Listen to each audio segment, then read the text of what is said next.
And we are going to start on Thursday.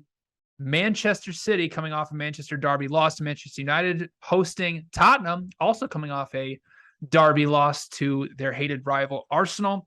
Manchester City is sitting at minus 275. Tottenham is sitting at 7-1 with the draw at plus 450 at Bet365. Anthony, this is a very, very interesting match here, especially on a Thursday. These teams will have a quick turnaround to the weekend, but your beloved Tottenham, your third favorite team here in the Premier League, lost to Arsenal. Do you think they have any chance here against Manchester City to potentially maybe cover a spread or win outright?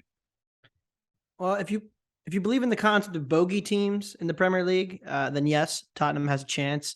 They have been City's bogey team. Ask any City fan, and they'll tell you that. I have a friend who's a big City fan, and he was joking about how it doesn't matter how bad Tottenham may look in the North London derby. You can pencil in Son and Kane for counterattacking goals, and Spurs will produce 2 goals off 0.1 xG and win 2-0 or whatever. But from a reality point of view and from a matchup standpoint, I actually do think Spurs defensively have a better chance in this matchup than past attempts of guarding and defending City. City only had 5 total shots against United. I thought that was really stunning. Credit United. I mean, they did a stellar job disrupting City's buildup. I thought they played really well out of possession, and they weren't allowing easy access into the penalty area from Manchester City. But I also think something really interesting is kind of developing with City as we've gone through this season. Everybody knows how dominant they were last year. They should have won the Champions League. They did win the Premier League. They only added Erling Haaland. So, of course, we expected them to get even better this year, but that hasn't really happened. You look at their shots, you look at their XG per shot, their shots on target, their average shot distance. It's all worse since adding Erling Haaland. They've finished at an alarmingly good rate this year. Haaland being a great finisher, getting most of those shots definitely helps, but they're getting 2 less shots per match, 1 less shot on target per match. Their XG per shot's gone down a tick. Their average shot distance has gone up a tick. So everything that you're looking for, you'd expect from Haaland, which is getting a ton of really good shots. It's not really happening outside of him. And I think that's very interesting. Spurs just don't concede a lot of big scoring chances. I mean, they're very good at absorbing pressure and kind of sitting there and trying to play through it. They've been worse at playing through pressure this year. We saw that even the Lloris mistake, and that led to the near first goal in the derby on Sunday where Lloris made a great save. That came from a high turnover. The goal itself, the first goal was a bit fluky, but the second goal comes from a high turnover as well. So like a lot of mistakes, but City's not pressing as much this year either. I mean, they're allowing opponents to complete more passes. So I think all of it leads to a more low event game. Both attacks have run really hot. I think this total is a little bit inflated at 3, under 3 plus money, under 3 minus 110 is fine. I only project 2.81 goals for this match. I do think City is a little overvalued as well. It's correlated, of course, the underdog and the under when the spread's 1.5, totals 3.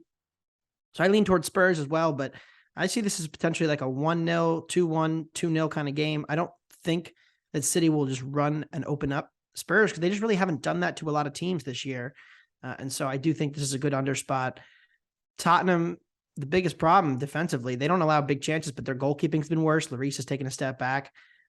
I think he's still an average keeper in the Prem, but they have conceded a lot of extra goals this year, so maybe some positive regression there as well. But all of it leads to under 3 for me. And Son, this is really interesting.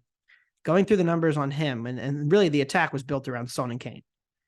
Son is getting 3.25 attacking penalty area touches this year per match. That is the lowest of his Spurs career by quite a bit, and the shot quality has fallen off considerably. Still getting 3 or 4 shots a game, but they're coming from an average of 18 yards per instead of 15. That's a big difference at the margins. That those big chances have not come for him this year. He's not getting in the box as much, getting on the end of those chances. So I think there's just a general breakdown for the Spurs attack, and you're going to see that in this match as well. Yeah, I actually really do like Tottenham in this match, plus 1.5 and minus 110. The thing that really struck me for City, a couple of things, is one, they were very poor in the final third against United. Like, they were able to get the ball there, but their passing just wasn't that great. I mean, they did complete 10 passes into the penalty area, had 26 touches there, and field tilted United 75%.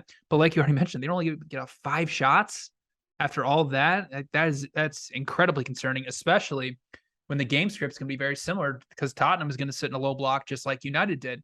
And what City tried to do, which was kind of annoying throughout the entire match, if you're somebody like me who bet on City, is Pep was just adamant that they were going to play through the middle of the pitch. Like United stayed very, very compact, and they allowed City to play the ball into wide areas, and that's obviously where one of the goals came from.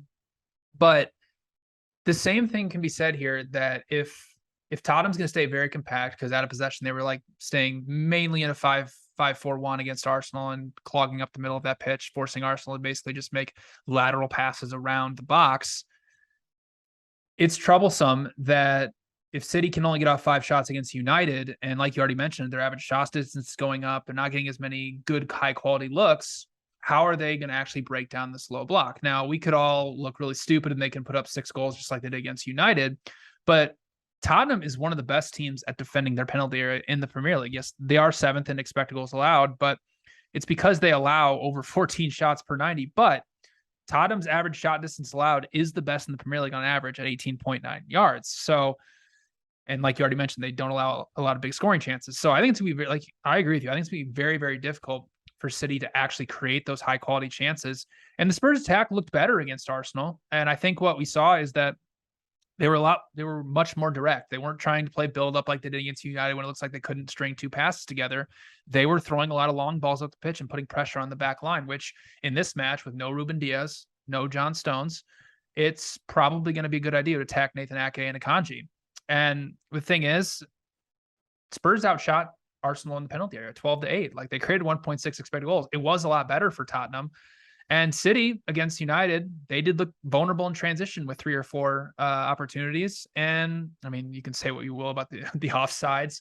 We'll get to that when we talk about United and Arsenal, how dumb that was. But again, United's chances basically came in transition, where Spurs have looked best this season when they're basically sitting back in a low block and transitioning well. So, I only have City's spread projected at minus 1.18. So Spurs plus 1.5 at minus 110 is good enough value for me. So I will be on your Spurs plus 1.5 and maybe on them again.